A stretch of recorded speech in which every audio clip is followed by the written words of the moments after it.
afternoon. It's McCollum on Business, Thursday edition. I'm Stephen McCollum, and for the next 30 minutes or so, I'll get you updated on what's happening around the business world. We've got some reporting out today in terms of government reports.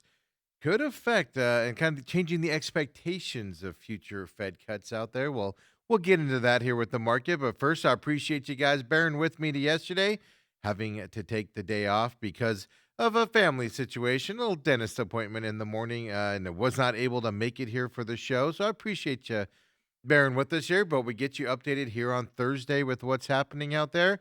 Then we'll kind of talk a little bit here after our first break, kind of like the schedule here for the rest of the year at McCollum on Business. So stay with us here, but let's get into it with that Market Watch. We're headed into the holidays where it's going to become less of a trading stuff and things to that side of things. And tomorrow could be an interesting day on the market. There's a lot of options exposures that are set to expire tomorrow on the market.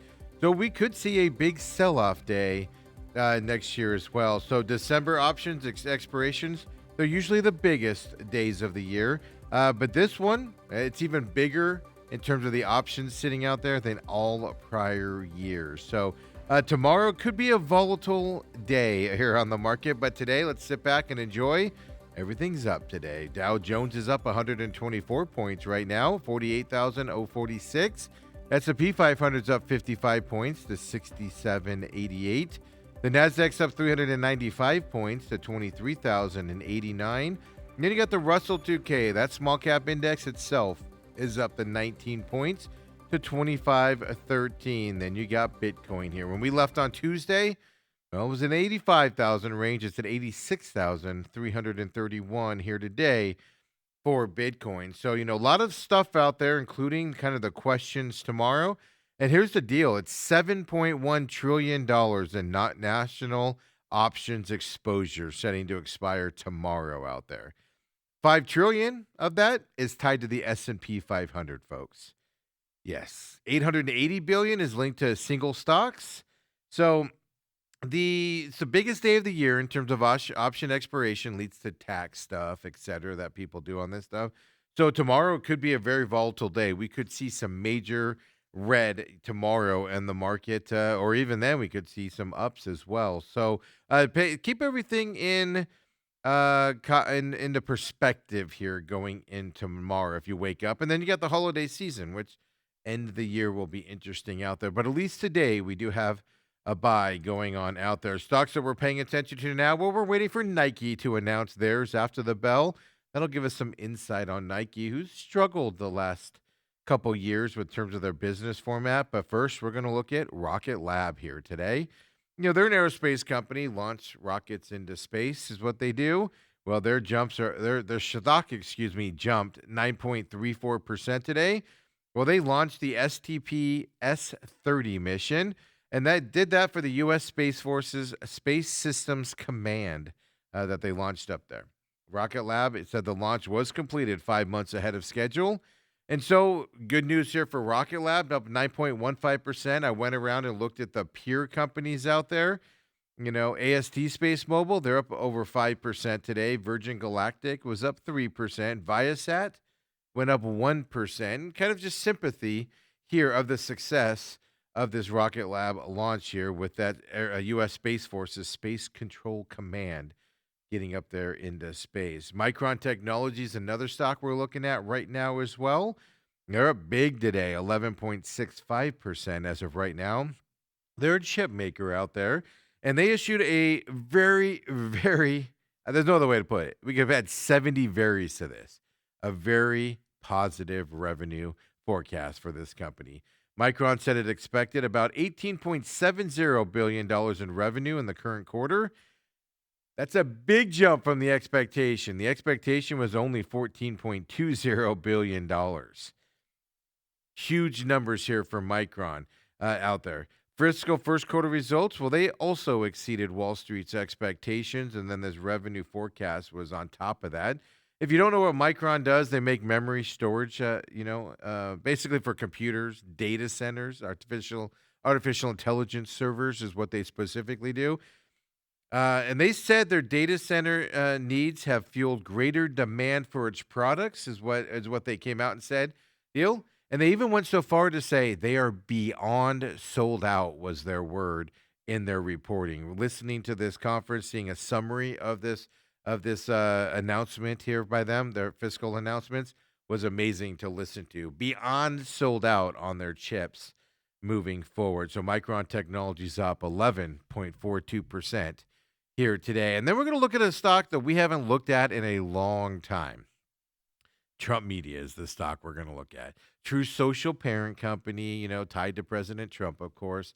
And that, yes, folks, it's up 33.81%. When we used to look at this stock all the time during the election, right, it was volatile. It was way up, it would be way down, etc. It hasn't done well this year. It's actually 70% down this year. And during the election run up and before he got into office, it was actually had some big bumps in it as well. So 70% down in terms of value this year. Well, why is it up 33% today? Well, they announced a merger with a company called TAE Technologies. They're a fusion power energy company. So it's an all-star deal. It's valued at more than $6 billion. It's expected to close in mid-2026. Do you think there'll be any government regulation issues with these companies merging? I'm just throwing it out there for you. There's a big merger here. Obviously, the Trump Media Company merging into the Fusion Energy Company here. Well, we have a story on this coming up. We'll get some more details on it. But $6 billion deal here, 33.67% up for Trump Media today out there. When we come back later on and look at stocks, we're going to look at Lululemon, Lennar, the home builder. How's home builders doing right now with this economy that we're living in? We'll take a look at Lennar at least. Lululemon, of course, athletic gear, making a big, having a big change happen to it. Obviously, their CEO has resigned. Now they're doing another one, but some other things are happening around Lululemon out there as well. And then we'll look at tech stocks. We're going to specifically look at Tesla, who we're going to talk about here in a minute in terms of California and some issues they have there.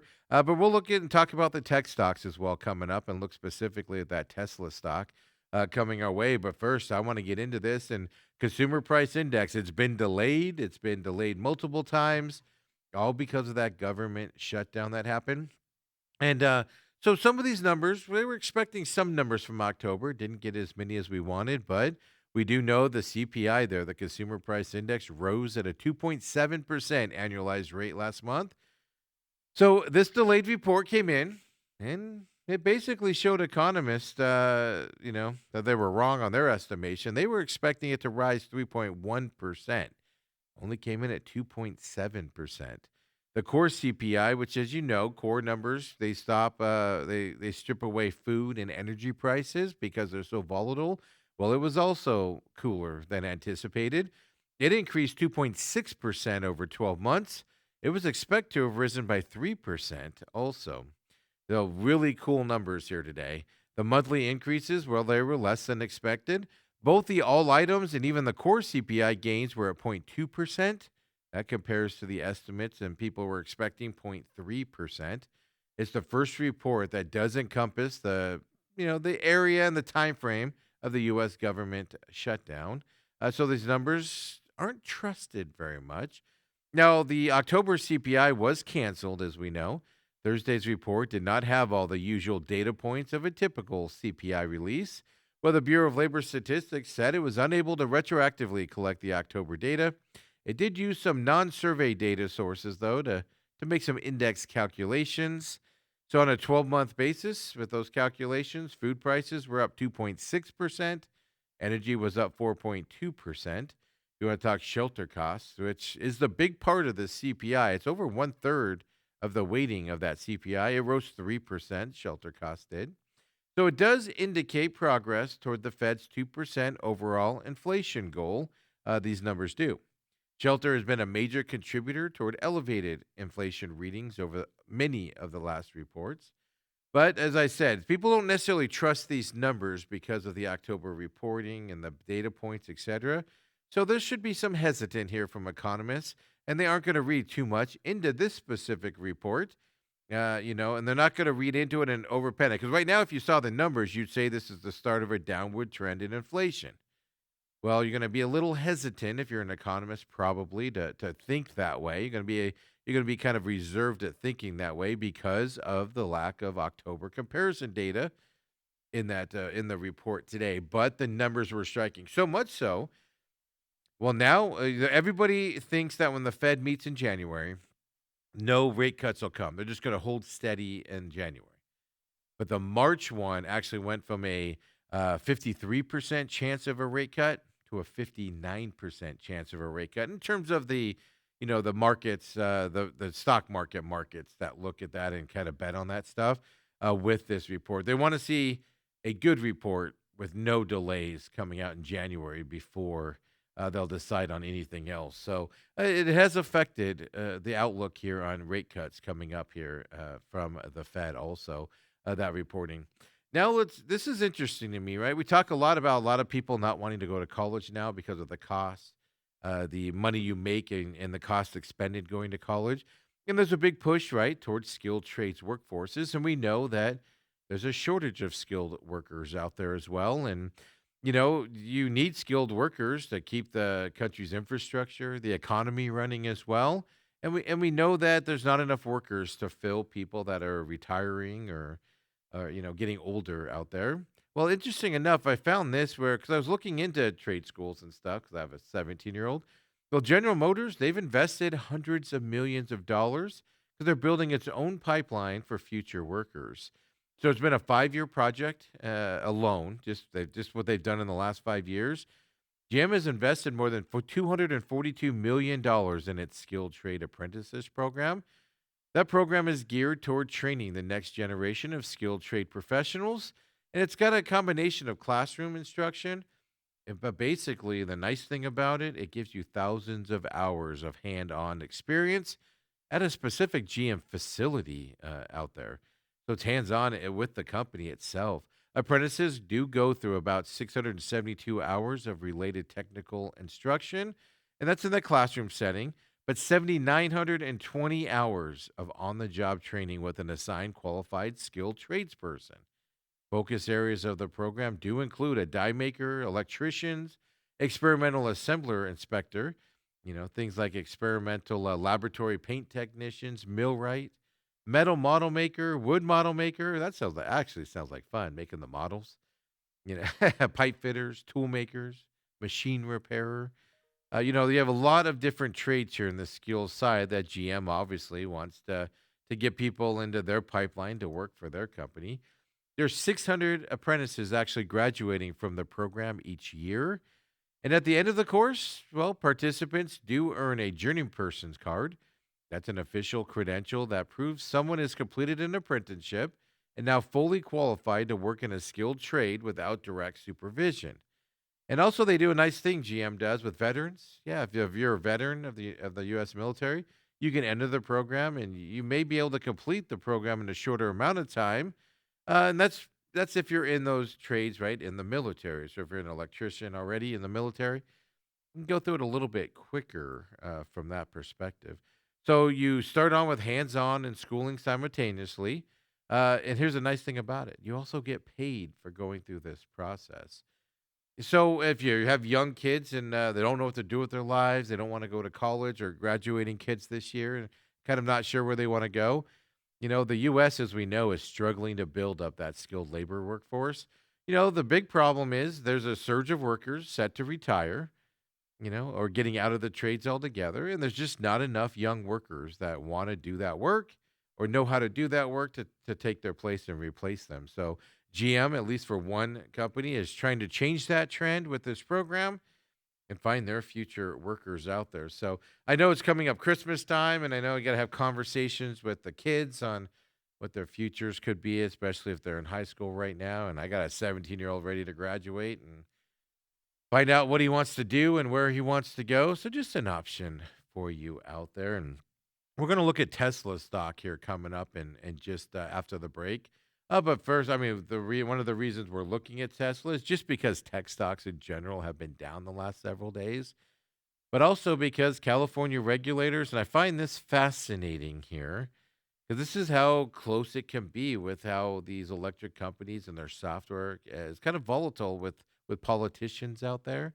California regulators, they're threatening to suspend Tesla's license to sell its electric cars in California early next year, all because of Tesla tones down its marketing tactics or they want Tesla to tone down its marketing tactics for its self-driving features, all because a judge concluded that Tesla has been misleading consumers about the technology's capabilities.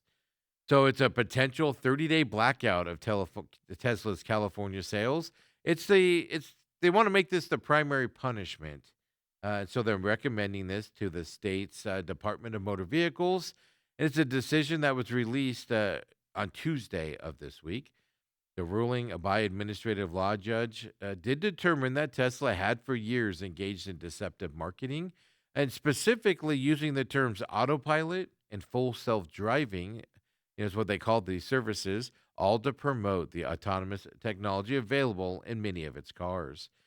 So, the Tesla obviously disagrees with this, but that's a harsh punishment for an advertising perspective, right? After presiding over 5 days of hearings in Oakland, California, back in July, well, that administrative judge recommended suspending Tesla's license to manufacture cars at its plant there in California, specifically Fremont. The California regulators aren't going to impose that part of the judge's proposed penalty. Tesla does have a chance to quote unquote make it right, right? They have a 90-day window to make changes that more clearly conveys the limits of that self-driving technology, all to avoid having their California sales license suspended. After California regulators filed the action against Tesla in 2023, Tesla already made one significant change. Well, they put in wording that made it clear its full self-driving package, as they call it, it still requires supervision by a human driver while it's deployed. So they've made one change after the lawsuit, right? And then Tesla, of course, is brushing off and kind of saying, don't worry about it, everybody, on this regulatory threat here. They said, quote, this is a consumer protection order about the use of the term autopilot in a case where not one single customer came forward to say there was a problem. Sales in California will continue uninterrupted, is what Tesla said on the platform X out there. So yeah, Tesla, right? At least getting into some butting heads there in California. And don't tell me politics got a little bit involved in that, right? And we'll look at that Tesla stock coming up here in just a little bit as well. And yeah, this is shocking to me. We already know like sports are going to streamers, right? Christmas Day's coming up. NFL's having 3 games on a Netflix coming up on Christmas, and we already know the games are on Peacock and Amazon Prime tonight for Thursday night football. Well, we're seeing other things go to streaming as well, and this is a big deal here because it's one of television's marquee events in terms of ratings.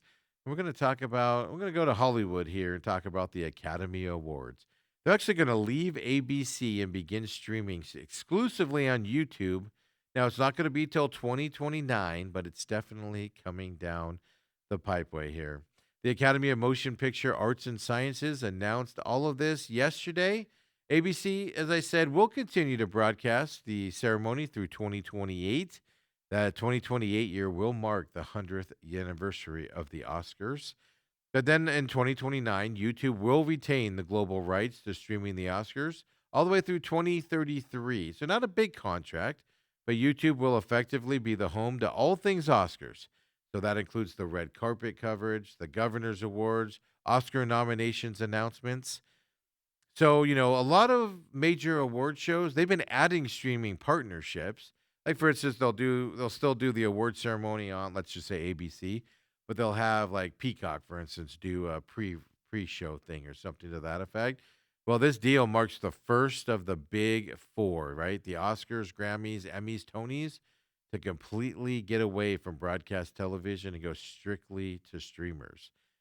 So it puts one of the most watched non-NFL broadcasts, well, in the hands of YouTube now. The YouTube has some 2 billion viewers, they say, throughout their viewership. And YouTube's huge. It's just the Oscars is generally an older crowd, right? I assume it's going to an older crowd with the movies that they promote and stuff. And are they going to be able to move to YouTube and watch it is kind of the question. So yeah, it's going to be free on YouTube, by the way. No need to pay for it. There for you. It'll be available with audio tracks in many languages, in addition to closed captioning. No financial terms were disclosed, but it's probably got some big money behind it, folks. So big change coming up. Streamers, you're going to see just regular cable channels go by the wayside, and streamers, they're already pretty dominant, and they're just going to continue to grow coming up as well. So interesting enough, right? We know the holidays, you got to get your packages out, folks. You're running into dates that your packages won't get there before Christmas. But in all of that hubbub, the U.S. Postal Service said yesterday it intends to open its last mile delivery network. If you don't know what the last mile delivery network consists of, it's literally what it says. It's the last delivery section from the last spot to your home or to your business. And it's also the most expensive part of the shipping process. They want to farm that out. They want to give it to large and small shippers out there. So U.S. Postal Service wants to expand beyond current arrangements. Right now they have UPS and Amazon are part of that network. They want to expand that out as well. What they're trying to do is, and the goal would be to diversify and boost revenue through the postal carrier's final leg of delivery to millions of those individual homes and businesses. The Postal Service expects to accept bids in late January, possibly early February, but in that time frame, from other shippers. And then they will propose their own mix of volume, price, and delivery timing. The agency will award contracts later in 2026 based on where it can provide same next day delivery services at a profit. So the USPS reported net losses of $9 billion this budget year. Well, that sounds like a lot, and it is, but it is actually a little bit of an improvement from the previous year's $9.5 billion loss. The Postal Service is an independent, if you don't know, and mostly self supported federal agency. Occasionally needs funding because they're blowing through cash like it's nothing. So, under this new last mile plan that they're looking at, shippers would have access to more than 18,000 Postal Service delivery distribution units, even entry points throughout the network where mail and packages, that's where they're sorted for delivery and then it goes out to the local area. So, United States Postal Service, you might start seeing your mail delivered by, I'm just going to throw out Amazon or Joe's Shipping Company coming up here soon is looking to cut back, which means less mail trucks, less mail carriers, those types of things for the USPS if they can cut some of that stuff out as well. And here's a follow up for you. Warner Brothers Discovery, Netflix, they announced a merge. Paramount, end of last week, was putting in a hostile bid, and the fight is just beginning out there. The board of Warner Brothers Discovery has agreed to merge with Netflix, and as we told you a couple weeks ago, but they also turned the tables on Paramount Skydance. So they basically are dismissing the takeover bid. They're calling it an inferior offer packed with significant risks and hidden costs.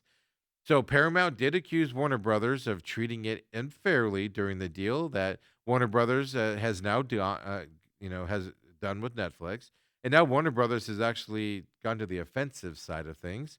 Not offensive as in they're cutting them down or being rude to them. It's just they're going on the offensive in terms of that. They're telling their shareholders that the Ellisons, who's the family that does control Paramount, they're saying that the Ellisons consistently misled the board of directors about guarantees of the deal's funding, according to a new filing that's out there. Instead of relying on financial commitment directly from the Ellison family, Warner Brothers said Paramount is using a quote unknown and opaque revocable trust unquote for the deal.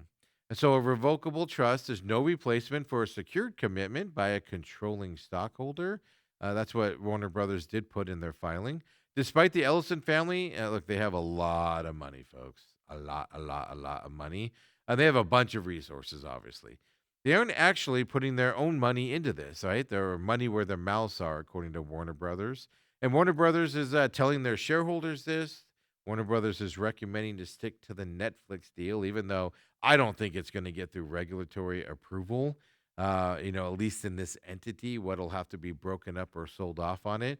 But they're fighting back here. Warner Brothers is against a Paramount Skydance coming up, so that's a interesting little update for you. And we told you earlier, we looked at the stock there of Trump Media. Well, let's get a little bit more into this story of this big merger. And fusion power business is becoming a new thing. With all the data centers out there, a lot of them need power. A lot of them are looking into these fusion power businesses, right? Now, this is where we get that $6 billion merger of Trump Media and that Google backed firm, TAE Technologies. It was interesting enough. It was announced just a couple days after the industry leaders met with the U.S. Energy Department representatives. That was all to urge federal funding at that time. And all of a sudden, this deal comes together, right? As I told you earlier when we looked at the stock, it's an all stock deal announced this morning. It's an ambitious bet on the power boom, spurred by obviously artificial intelligence data centers there with that fusion technology. Basically, a fusion is the smaller nuclear energy building, is what this is as well. So, yeah, obviously the Trump family has moved into cryptocurrencies, real estate holdings. They've always been in mobile services, and now fusion is what they're looking at. Shareholders of both companies will own about 50% of the combined entity after the deal closes in about midway through 2026. Trump Media and Technology Group will be the the holding company, excuse me, for businesses. So they're all going to be under the Trump Media and Technology Group name. So that means True Social will stay under that, TAE Power Solutions, and TAE Life Sciences stays under that Trump Media name now, moving into that as we go to mid 2026. So that's why the Trump Media is up to 33% here today, folks. Is fusion power kind of going that way, it looks like, in terms of what these data centers need for power. When we come back here at McCollum on Business, we keep the show rolling here on this Thursday. A new women's health hub might be coming to the Valley, is coming to the Valley. They've announced it. We'll talk about that. A bunch of local stories coming your way. And when we come back, we'll look at the stocks as well, tech stocks, specifically Tesla, but we'll talk about other ones out there. Lennar is a home builder. We'll look at how home builders are doing, at least Lennar is doing today. Lululemon, changing CEOs, and another big change coming for them. We'll talk about that. We'll talk about our schedule here coming up for the rest of the year with the markets and everything here at McCollum on Business. I told the main event one earlier today on that show. And come on back, folks. We keep it rolling here on Thursday.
And we're back here, McCollum on Business Thursday edition. Appreciate you being patient with me yesterday as I had to take the whole day off yesterday for just some dentist appointments for the kids. They got finals here these next couple days, so we're squeezing that in there. Much needed there with the braces and all of that stuff out there. But we're back today here at McCollum on Business.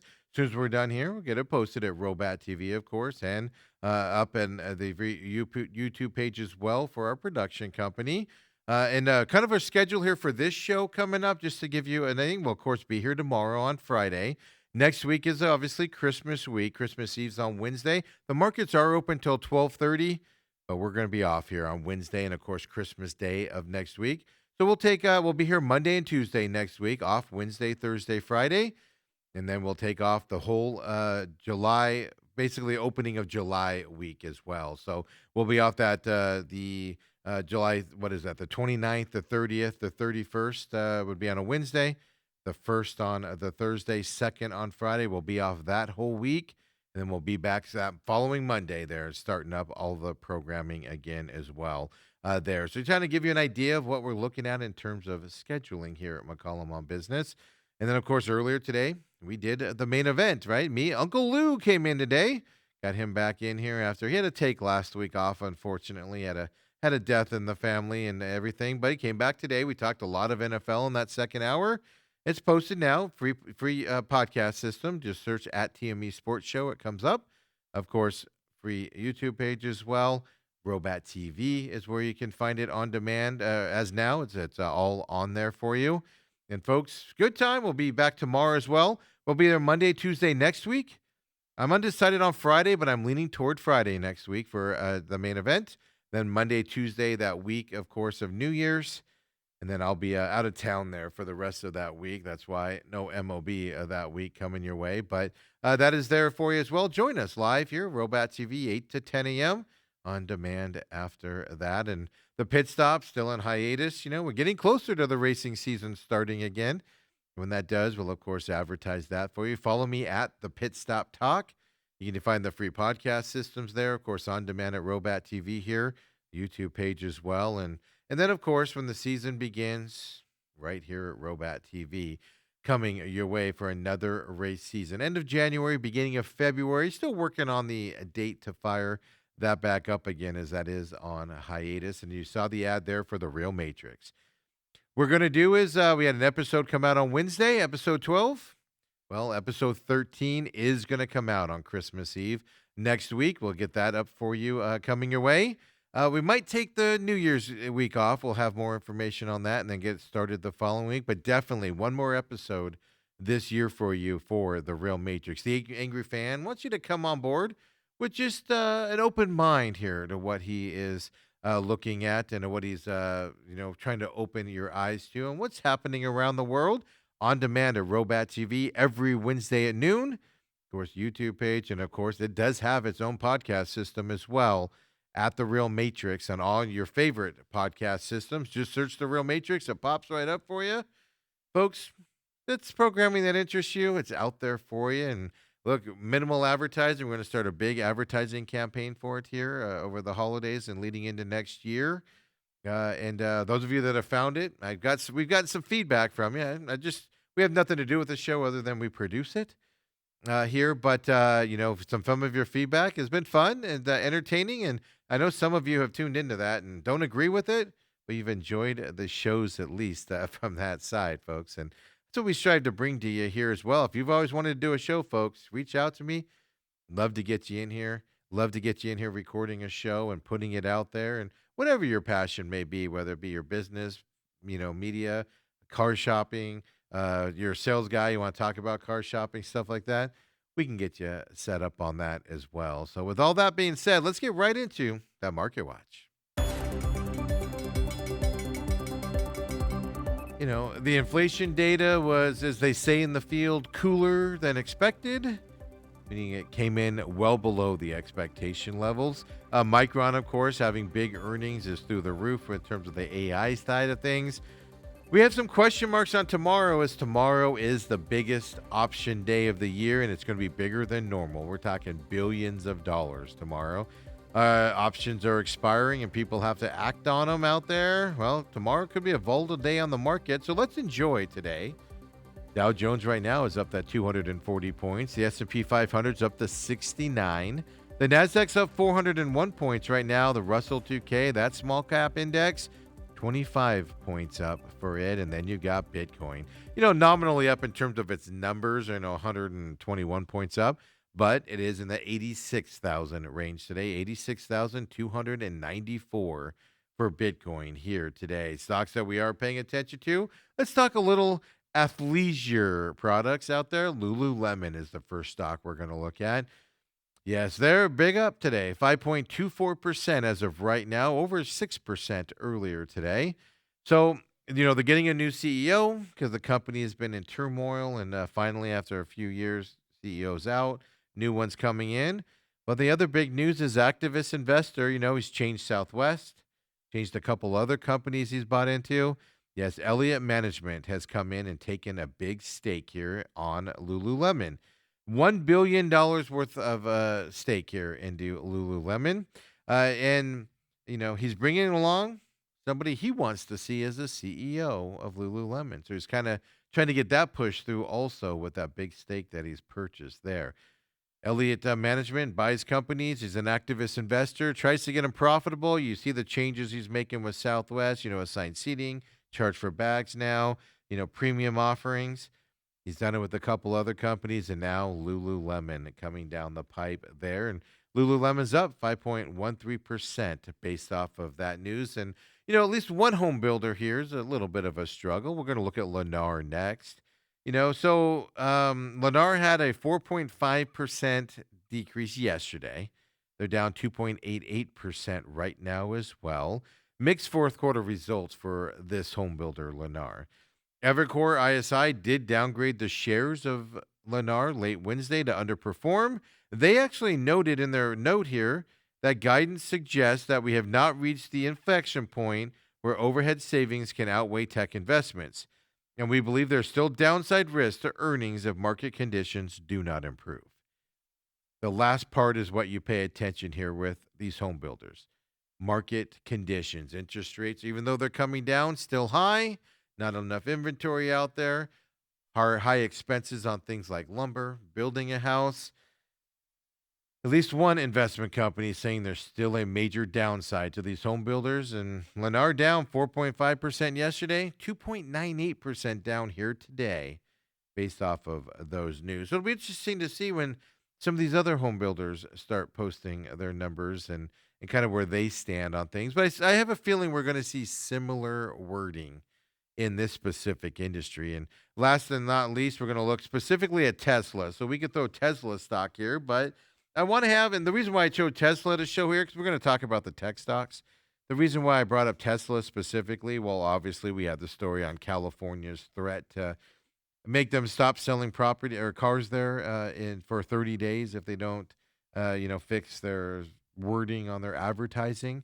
Well, Tesla's up 4.48% today as well, and basically all the technology giant stocks are up today as well, including some of those big name chip makers that have been dragging the market down these last couple of days with that AI sell off that's been happening, or AI fears that's been affecting the market out there as well. Yesterday, a lot of these stocks, led to the sell off. A couple times this week, a lot of these stocks led to these sell offs. I can tell you here, obviously Tesla's up to 4.56. We don't have graphs, but Alphabet. Everything's up about 2-3%, which is big numbers here for these stocks. But Alphabet, Amazon, Nvidia, Microsoft, Meta Platforms, all up today. Like I said, at least 2%. Some are hitting 2.5%, and then of course Tesla's up 4.57. So rebound from tech stocks today. Now with all these options to be called, $7 billion in options to be called in tomorrow. Ooh, tomorrow might be a different story. $7 trillion in options. Did I say billions? Oh, I'm just playing with that money now. Yeah, $5 trillion will be tied to the S&P 500, 880 billion to single stocks out there. Yeah, tomorrow, Friday, might be an interesting day around here. And with that being said, we'll keep our eyes open on that tomorrow, but brace yourself today with these options coming in tomorrow. But let's talk a little local stuff here. And over there at Mesa's New Palo district, which is the old Fiesta Mall area, well, a new women's health club, or health hub, excuse me, will be among the first projects developed over there in that old Fiesta Mall area. The city designated that former Fiesta Mall site as a theme park district last month, if you remember. They're even talking about an MLS stadium being put into there. The project includes a women's sports center, and developers say it will support research, training, community reaction tailored to women and girls. It will be a first of a kind hub to help fill the gaps of supporting women's health. So it's going to be a 200,000 square foot center. It's going to be the cornerstone of the redevelopment of that Fiesta Mall area. And it will eventually include restaurants, residential, office, medical facilities, and as we said before, possibly a stadium. Construction is expected to begin the middle of next year for that. So that announcement came out, and see what happens there. Is they're finding new stuff for this development. We're all kind of surprised by that, making it the designated like they did last month into the theme park district. Kind of caught everybody by surprise and continuing to grow that area up with their plans at least moving forward. And then let's go down to southern Arizona here. Man, how much do you love that 520 area code? Well, good news is going to be around a little bit longer. That 520 area code, that's Southern Arizona, well, it was expected to actually be retired in 2027. Why would you retire it? Well, simply, they just were going to they were going to hit all the phone numbers that you could have under that 3-digit 520 code. Expected to hit that number in 2027. But the commission's executive director, the Arizona Corporation Commission, their commission's executive director said utility staff, they've been able to preserve that 520 area code and the numbers for a bit longer. Well, why? Well, they weeded out organizations using 520 for robocalls or spam and then saving those numbers for the average consumer. So, good news, everybody. You can get another 2 or 3 years here of that 520 area code before it has to be retired as well. So, Southern Arizona's, though, you will eventually need a new 3-digit code. I remember here when we used to just be 620 in Arizona, and then we switched to Phoenix was only 620, right? And then 928 went up north, 520 went down south. And then here in the valley, of course, you got 602, 623, 480 down here. So Tucson and that southern Arizona will eventually get split and get some added numbers, but 3 more years of 520 still existing for you down there. If you love that 520, there you go, folks. And this is an interesting story. We talk about the Vi Resort over there in Glendale a lot, where it's going to be the Mattel theme park. It's going to be part of that. It's never going to open. I'm convinced of it. It's been delayed multiple times. But there's Atari Hotels and a company called Intersection Development. They're getting together. Yes, Atari Hotels, folks. It's exactly what you think it is. They're creating a new frontier of experimental entertainment. It's a long anticipated Phoenix flagship location. It's going to be it's going to be located on Central Avenue, 840 North Central Avenue here in Phoenix. Acre Plus site is where it's going to go. It's slated to open, or construction slated to begin, should say in 2026 for that. Rockhaus is an international architectural and design studio. They have offices here in Phoenix, Dallas, overseas as well. I think Helsinki, if I go by what the name is there. It's revealed updated plans and features of the hotel. The design of Atari Hotels Phoenix, it draws from the visual language of Tron and even Blade Runner. The energy, color, architecture of those imagined features. Well, the building is conceived as a glowing monolith of light and motion rising from downtown Phoenix's Roosevelt Row Arts District. It's going to look like a digital beacon and a symbol of a new era for the city of Phoenix. The property will be an entertainment destination, more than 90,000 square feet of experience-driven spaces. That'll include 20,000 square foot, 2,000 person concert and event center, an esports venue with 10,000 square foot sports book, and multiple immersive environments that will merge gaming, music, even nightlife into that facility. Additional amenities are going to include several restaurants. You can't have a hotel without a bunch of restaurants, a bunch of retail spaces, a big, huge pool. They even say it's an oversized pool, and that's going to be designed for high energy parties and gatherings. There'll be subtle references. I don't think they're going to be that subtle, but there will be subtle references to classic games, things like Asteroids, which is an Atari game, Pong, Nintendo's Tetris, will be all part of the design as you see on your screen there. The facade's fractured patterning echoes pixel grids.